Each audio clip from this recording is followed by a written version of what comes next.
is that we're entitled to ask for requests for information. And this is a common practice to ask for additional information, not changed information, but additional clarifications on many of those things.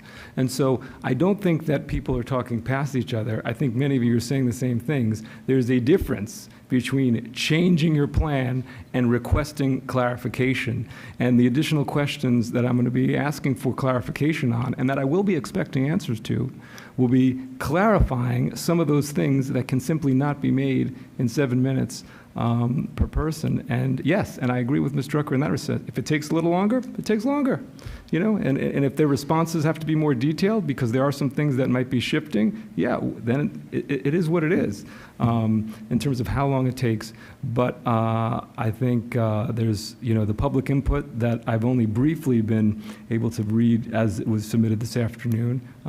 There will be some clarification points or some really big kind of Q&A where there should be responses, and I would like to see those responses as well.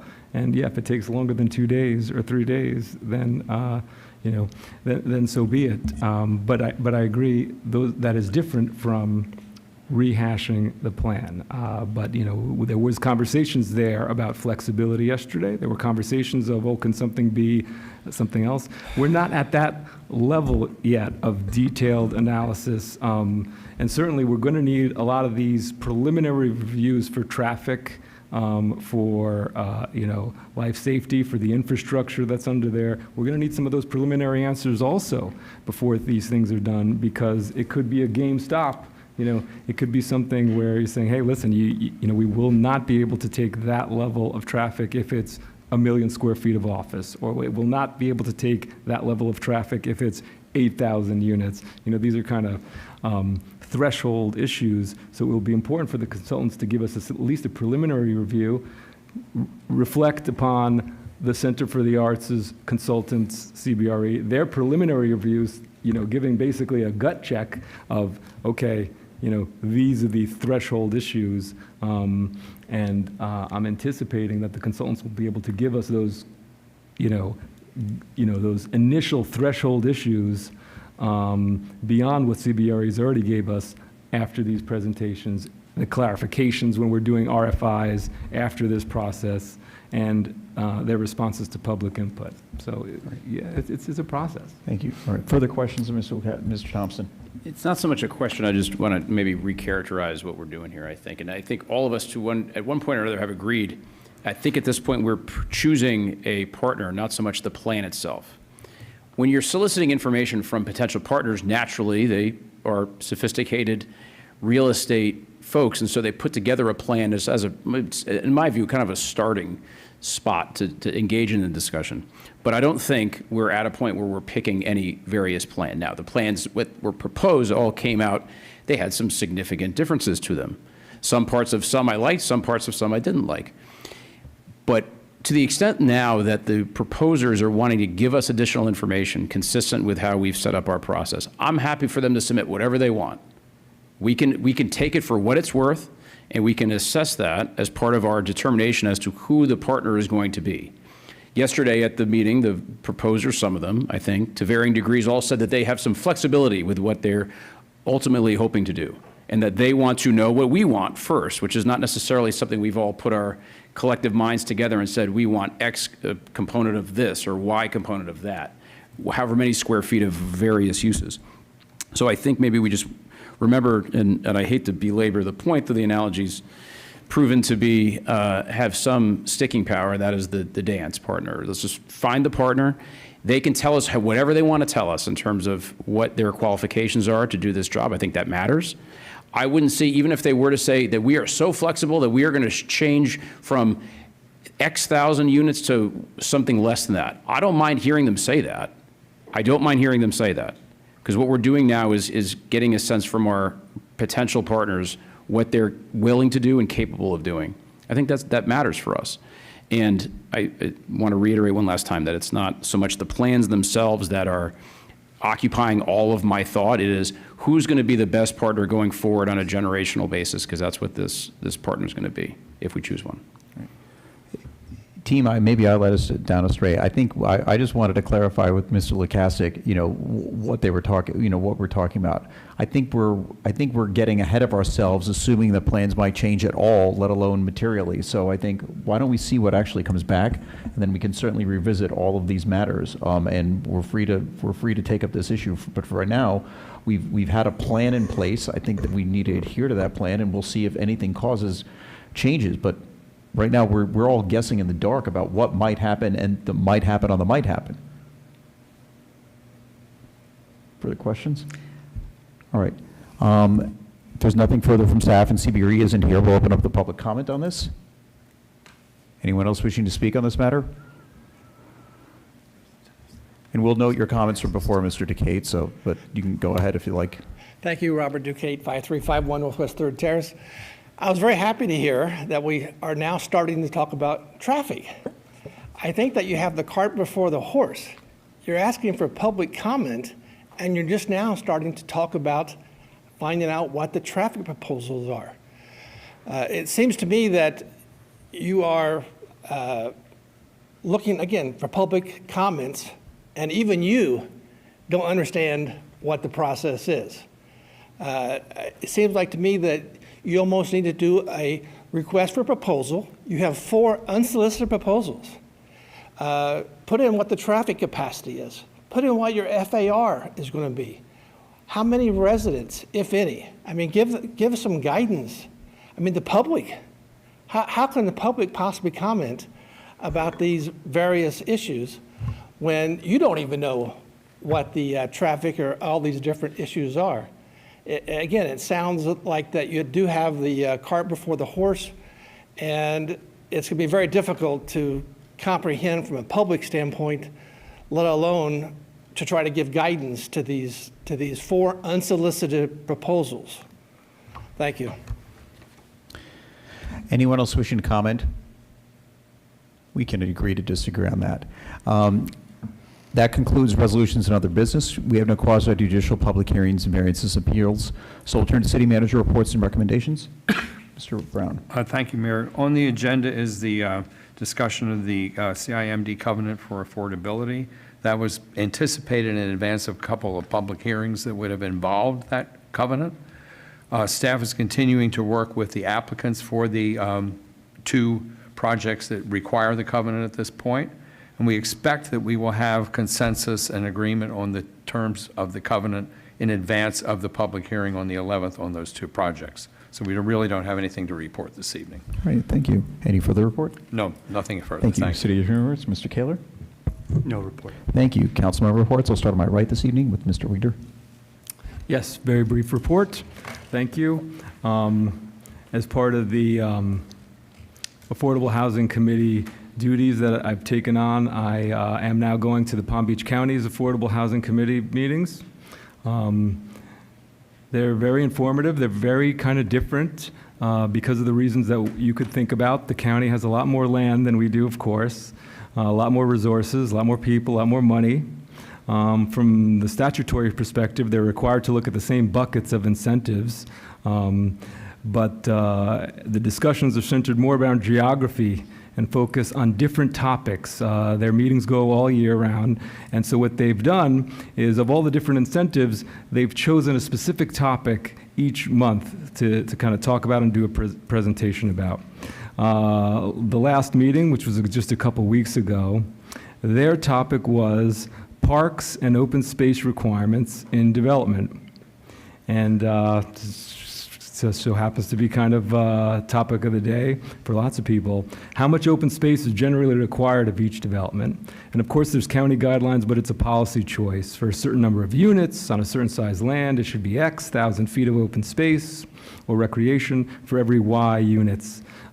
Something to that effect. Of course, our 4035 ordinance for downtown has an open space requirement, as there is different in the city. The idea, though, is the discussion of offering flexibility in open space requirements, that it's also important to make the numbers work. If you want affordable housing developments to work, there has to be some flexibility in those guidelines. Future topics of the Palm Beach County's Affordable Housing Committee include next month talking about accessory dwelling units. as a way to get some affordable housing units. In March, there will be a conference with multiple affordable housing committees, including Boca Raton's. Of course, we're invited, as the planning directors are as well, and zoning departments, to share different strategies to kind of get the best practices and take them back. So I'm excited for that. And of course, our entire AHAC for the city of Boca is invited to go as well. In April, they'll be talking about the use of public lands for affordable housing and workforce development. And in May, they'll be talking about parking requirements and reductions and flexibility for residential development. So the discussions are about providing opportunities for affordable housing and workforce housing, but also they had a caveat on there to make sure that the standards and levels of service are monitored to make sure that the services are adequate for present and future populations. So there is some analogy to what we're doing here. In terms of Boca's affordable housing issue, obviously we've talked about this ad nauseum. It's a local, regional, and national problem. Our committees made the recommendations which we're required to do by statute. We do have some housing purchase assistance, even though it's quite limited because of our SHIP funding is so low. We've increased the density to include some affordable housing. We're looking at reducing fees if the project includes affordable housing. Very issues specific to Boca because we're landlocked and we're almost building out. The conversation that we've been having over the last several years now has really focusing on where the right place for affordable and attainable housing is.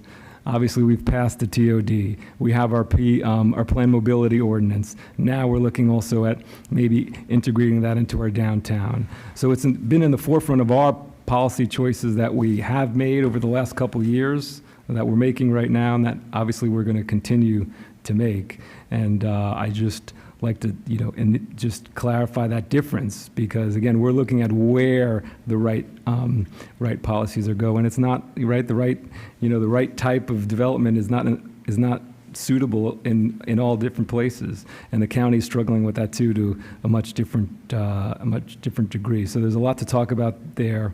It's in all of our policy decisions, and it's something that will be continuing, I'm sure, for the next several years. So that's it, just a brief update there. A lot going on in the city right now.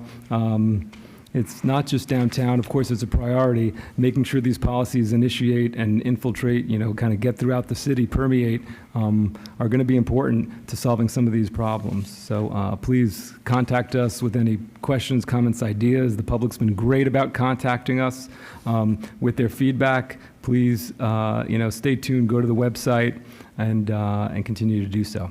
Thank you very much. Mr. Mayor, can I make a comment Please. about that?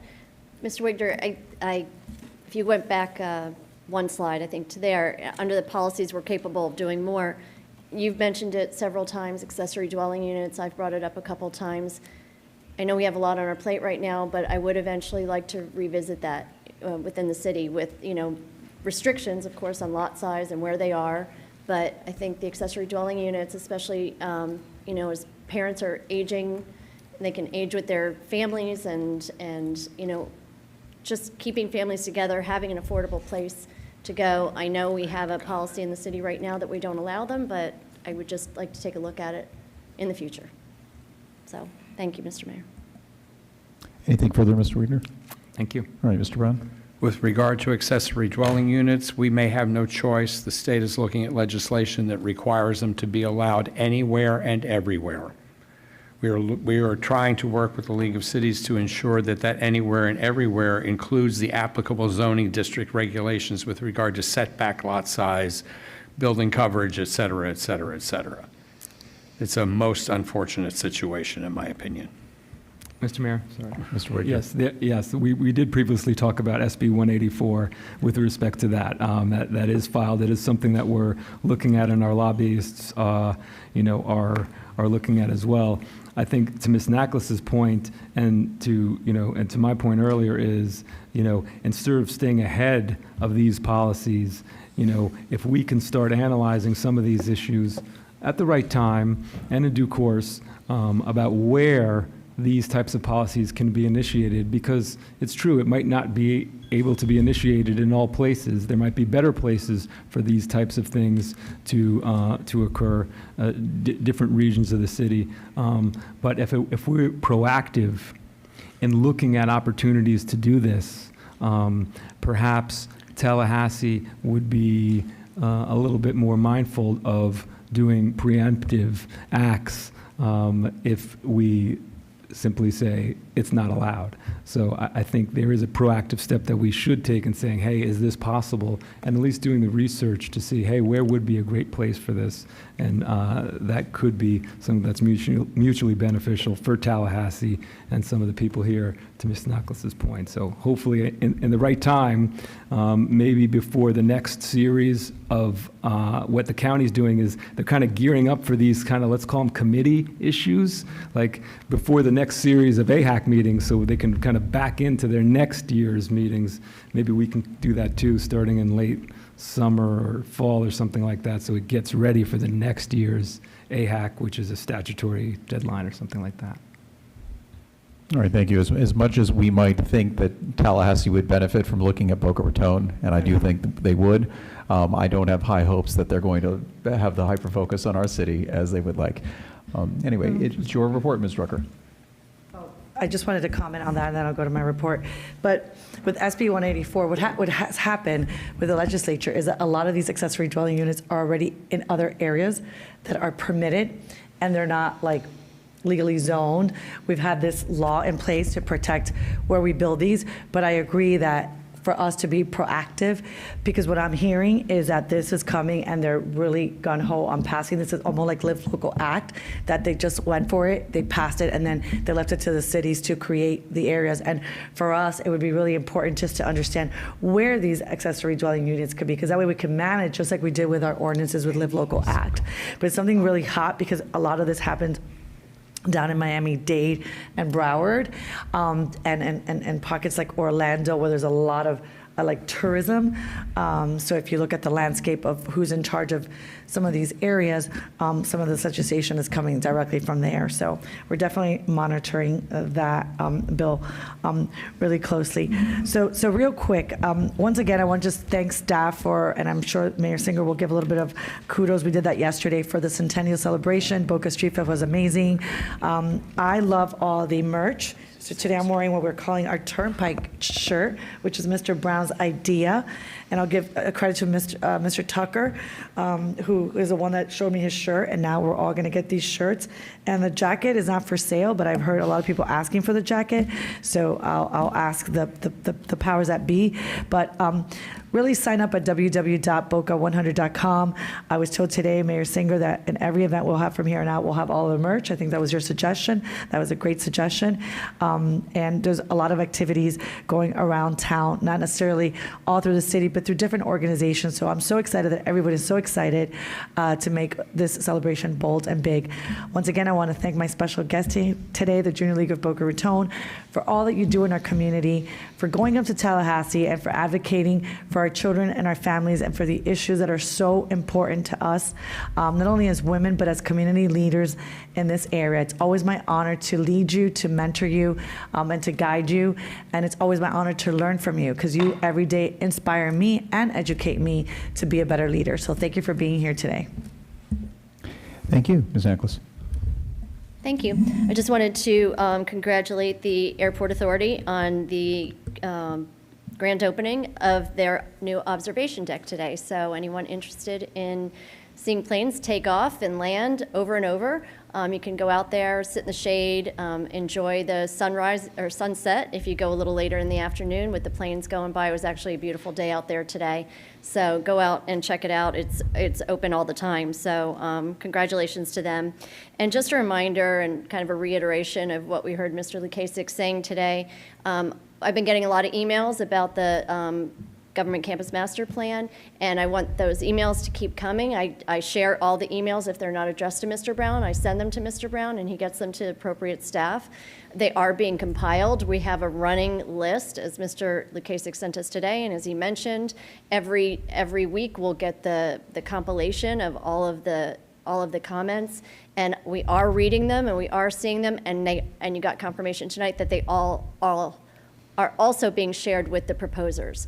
So I love when I get the emails, but please also use the feedback form that's available on the Government Campus Master Plan page of myboca.us. So I always tell people when they email me, I'm sharing your email, but please use the feedback form too, because staff gets that and monitors that right away, and it'll go into the list. So thank you very much. Thank you, Mr. Thompson. No report, thank you. Thank you. And I'll just conclude with highlighting again, we've got the best first responders anywhere. You can see them in action at our Boca Raton First Responders Expo this Saturday, February 1st, from 10 a.m. to 2 p.m. at Town Center Mall. It's go to the southeast corner of Glades and St. Andrews. Thank you to Town Center and Seritage, who I believe was generous in allowing the presence there. A lot of fun activities for the family, so come check them out. And as always, stay in touch at myboca.us. If there's nothing further to come before us, we are adjourned at 7 p.m. Thank you.